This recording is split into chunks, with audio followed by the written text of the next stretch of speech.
Welcome to Hood Champion Boxing and Sports. In boxing, you find a way to win, or you find a way to lose.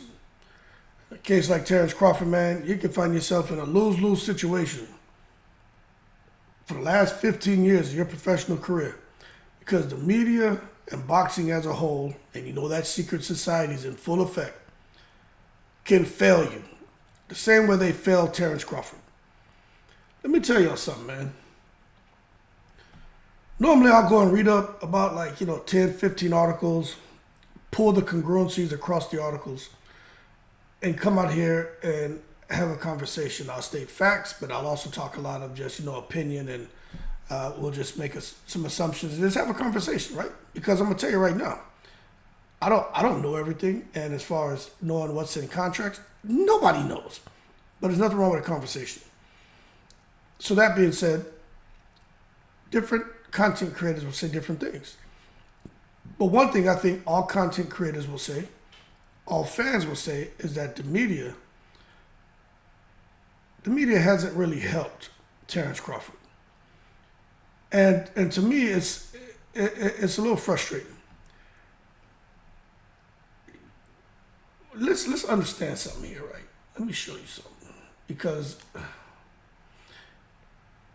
it's just crazy to me.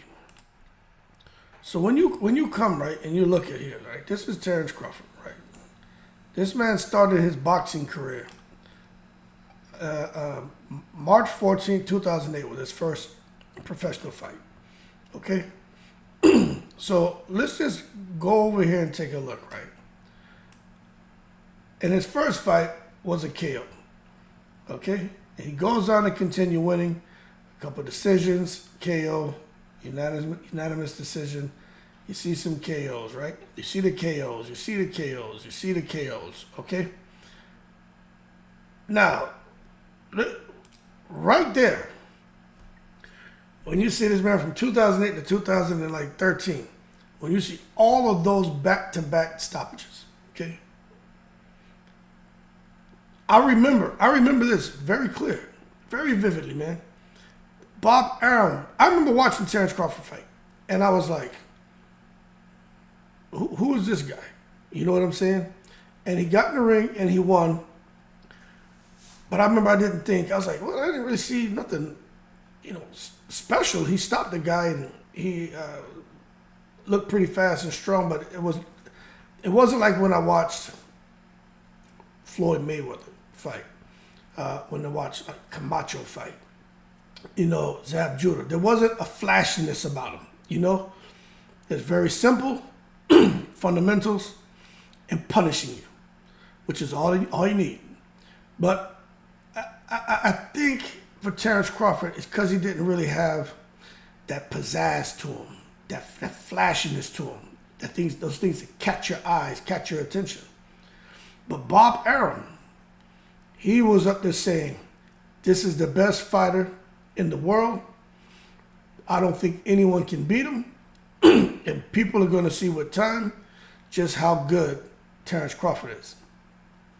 And I remember when he said, I remember that interview. I remember that fight. It was at the end of the fight, post-fight. They were in the ring.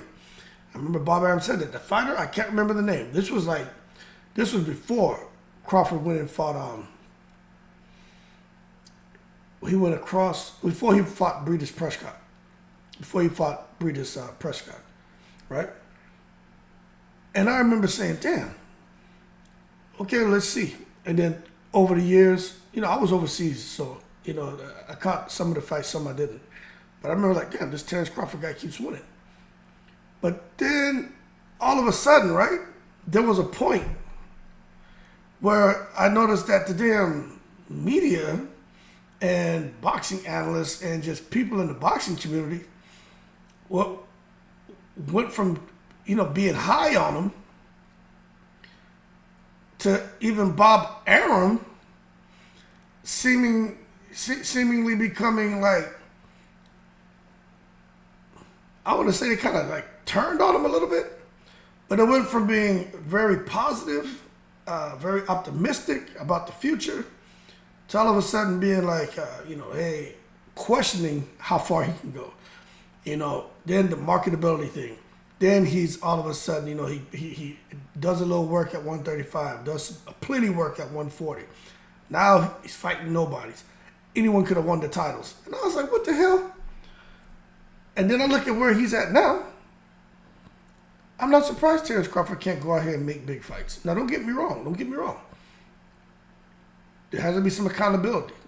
You got to own some of this, As an adult, as a big man, you got to own some of the misery that he's incurred. But let me tell you something. Just a sliver of his misery is a result of his actions or inactions. Just a sliver, right? But a large portion of that, Terence Crawford didn't cause that shit. It's the goddamn media, the boxing community, secret society, and his promoter. Could you imagine if Bob Arum would have had the energy and the passion about Terence Crawford from the time he signed him right up until now? The same type of energy and passion that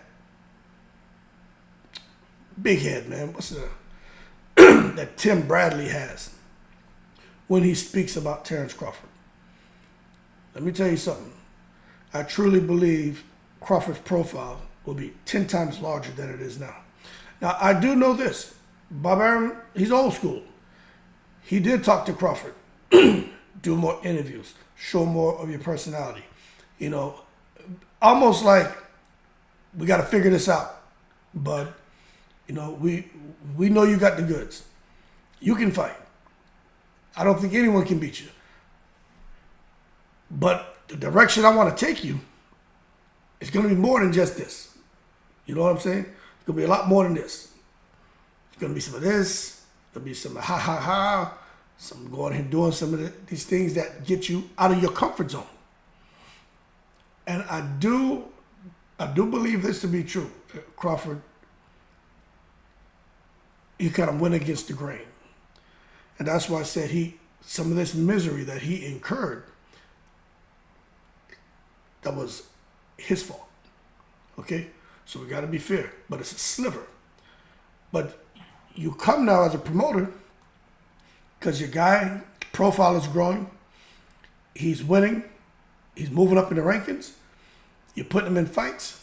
You got to pay him a certain amount of money, right?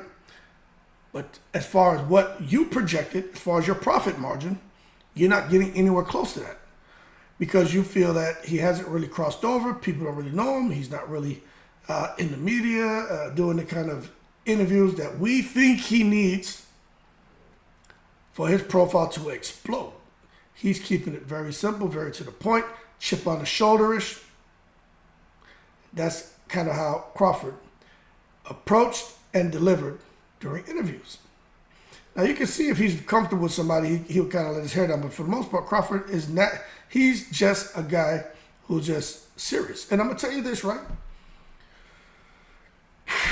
I'm 48, right? And this is one thing that I'm going to tell you. This is me talking. This is not even the Hood Champion character, right? This is not the content creator talking. This is me talking. Let me tell you something, man. I'm 48. And because of, from like before 10 years old all the way up to like before I left home to join the military, right? When you out there running in those streets, man, and getting into bullshit, those experiences, man, can make you kind of callous, and when someone, depending on how they engage you, right, there's certain things that are just in you, man, and it can surface, right? It doesn't go anywhere. I'm gonna tell you that right now. It may be in a dormant state, but depending on the situation, some of those bad things can surface. And I still have that issue sometimes.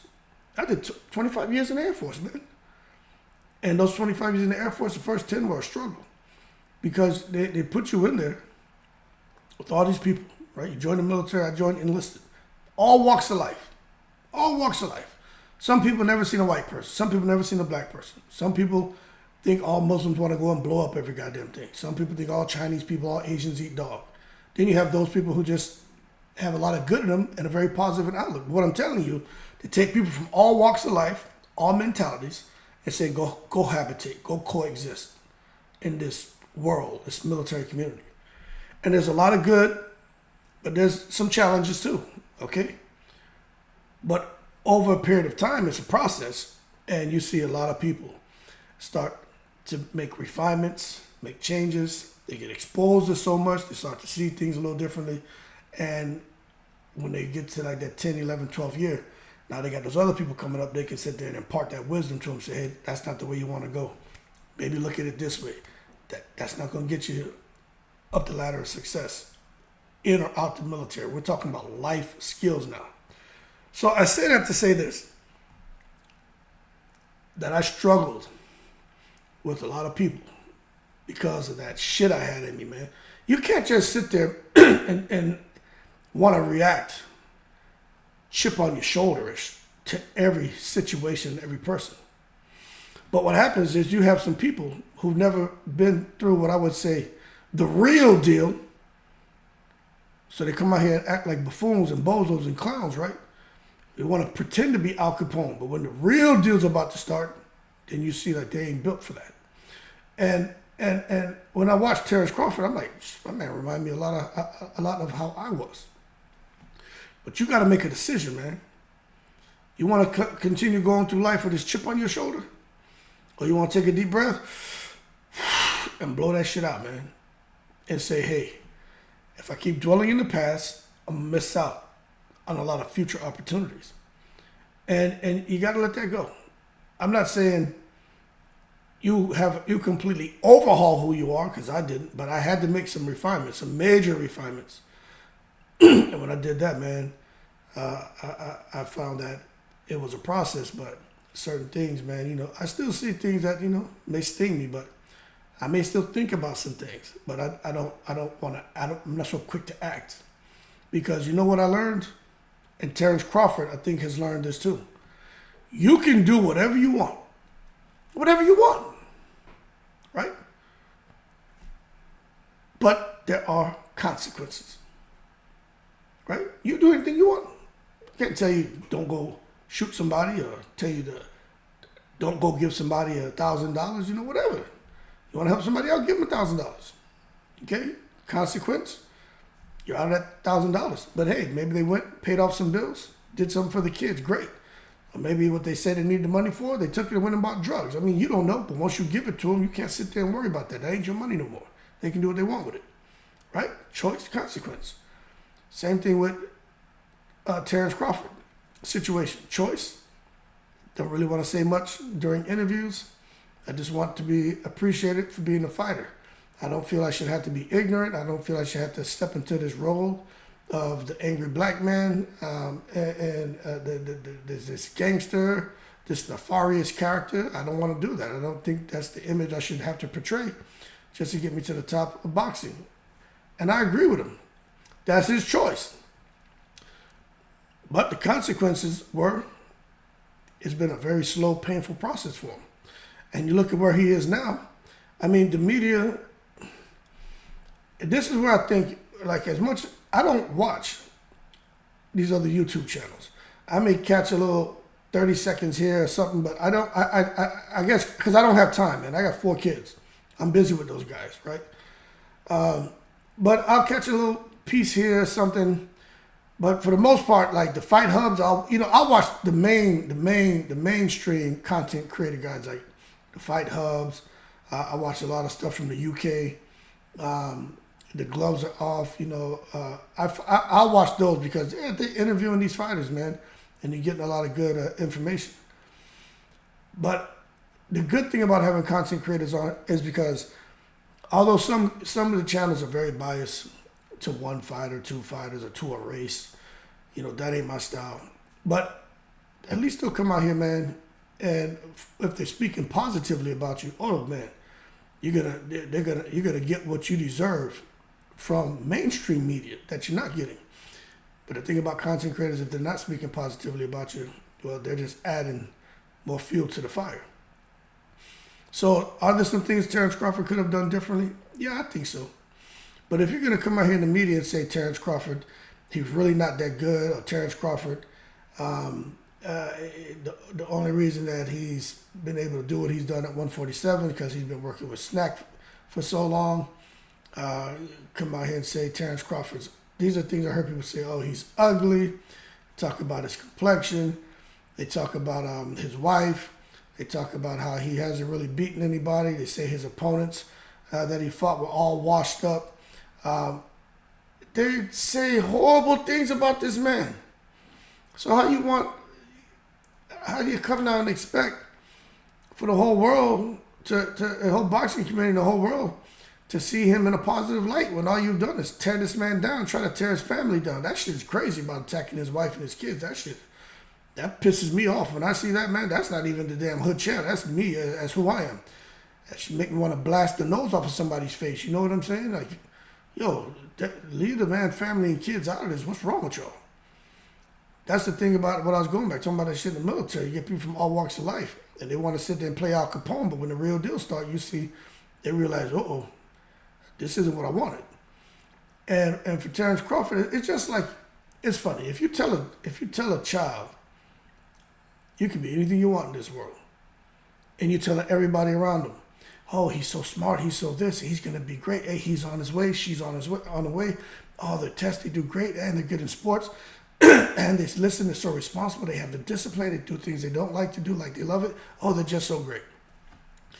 That child is going to believe that. And everyone around them is going to have high expectations for that child.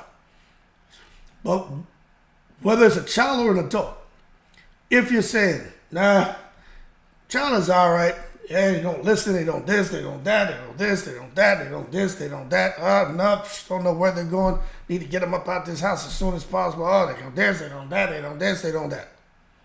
The child's going to sit there and believe that they don't this and they don't that. Everybody around them who you tell that to is going to look at that child and be like, yeah, they don't this, they don't that. And that child is going to have to walk in that darkness. Same thing for goddamn adults. And that's what's happened to Terence Crawford. He don't this, he don't that, he don't this, he don't that. Oh, man, I don't know. The future for this guy, I don't know. He this, he don't that, he don't this, he don't that. And you wonder why Terence Crawford is here right now in the position he's in. Now he wants to go out there and fight he wants to fight big money fights based solely off of what he wanted, off of his accomplishments as a boxer, right? That's how he wanted to do it.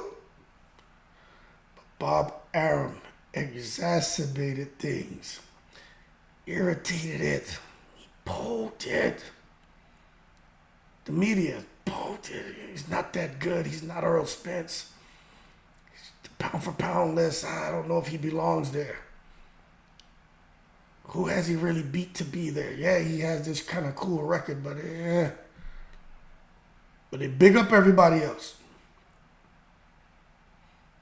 And you look today, this man still couldn't cut no slack. You know what I'm saying? But then again, he chooses to be private when it comes to a lot of things too. But I don't know. I understand him though. And I think at the end of the day, I don't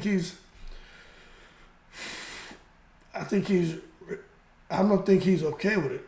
I don't think he's come to terms with how he's been treated by the media. But I think that Earl Spence fight helped him a lot to say, you know what, I won. I was already undisputed. Now I'm two-time. I beat Earl Spence. Don't care what they say. I knew they were going to make excuses. But if I go and fight somebody else, even if it's Boots Ennis, he destroys Boots Ennis, they're going to make excuses. So I think Terence Crawford has accepted the fact that when it comes to him and an opponent, when he goes into the phone booth and comes out as Southpaw Man, right? Once he destroys them, he's not going to get the credit that somebody else would receive. And I think he's accepted that. But I don't think he's quite come to terms with it because I know it bothers him. You know what I'm saying? Like, I'm going to tell you this right now. You see Floyd Mayweather?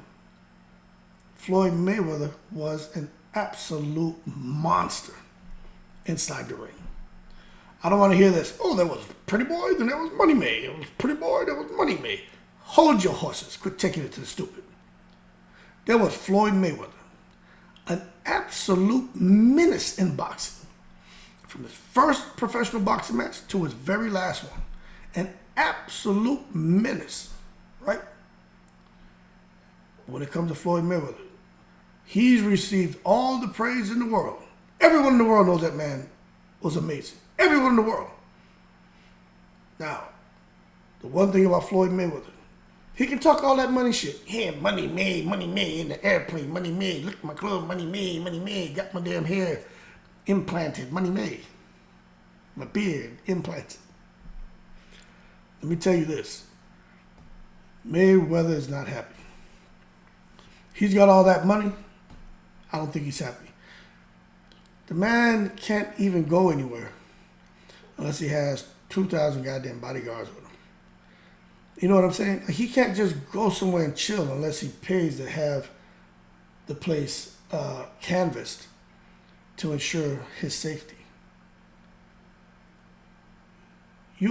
He's a prisoner. You understand? He's trapped. And that's his own doing. He can't take his little grandson and go somewhere and chill and just say, let's go. But don't get me wrong. I know they say, well, he's got the money. He'll just pay to do it. You're right. I don't disagree with you. But there's nothing like having your freedom. You understand? There's nothing like having your freedom. He doesn't have freedom. And for Terence Crawford, he has that freedom. Floyd doesn't. But Floyd has the money and he has the praise. Crawford doesn't. So you got to find that sweet spot. And for me and Terence Crawford, I hope Terence Crawford can get to that sweet spot before he retires. Because he deserves to have all the praise for his accomplishments, right? But he also deserves to make huge money. He also deserves to get into legacy fights for history. He deserves that. This man has just been out here plodding along, being consistent. That's why I respect him, because the reason I use that word, I'm going to tell you why I use that word, because that's the word that was used to describe me. You know, there was a lot of times, man, people tell me shit, say shit about me. No, I don't know about that guy, man. He just seems so serious, and he doesn't smile, he this. And I have people come to my defense. You don't know him. You need to talk to him, but he looks so intimidating. They're like, yeah, that's just him. Talk to him. He's got a good sense of humor and everything. You're just judging the book by its cover. And when people would speak to me, they'd be like, damn, I didn't know you were like that. I'm like, what are you afraid of? They're like, well, you don't smile. Like, say something funny, you know? But that's that thing that was inside me. It started from fucking like 7, 8 years old, man. You know what I mean? When you got that shit in you, it's hard to get that out of you. Terence Crawford has that in him. You know? He has it in him. He's gonna lock eyes with you. He's gonna look at you. It's not that we're trying to intimidate you. It's just depending on your experiences, man. You know, it's just something that's in you. And it took me a long time, like I told you, man, to work on that. To not be so damn combative and confrontational for no reason. And Terence Crawford has that about him. But he is who he is, just like I was who I was. I remain consistent, and as a result of remaining consistent, and people just eventually said, you know, that's just him. And then but I did have to kind of take it down just a little bit. I had to. And to me, Terence Crawford, he's taking it down a little bit. He's taking it down a little bit more, right? Can't have everybody so uncomfortable around. You don't know what you're gonna do, what you're gonna say, how you're gonna react. But at the same time, he was shot in his head. I was sitting in a car, right? As a teenager, sitting in the car, and had the window shut out. Now the thing is, I was leaning up against the window asleep. My brother and my friend, right?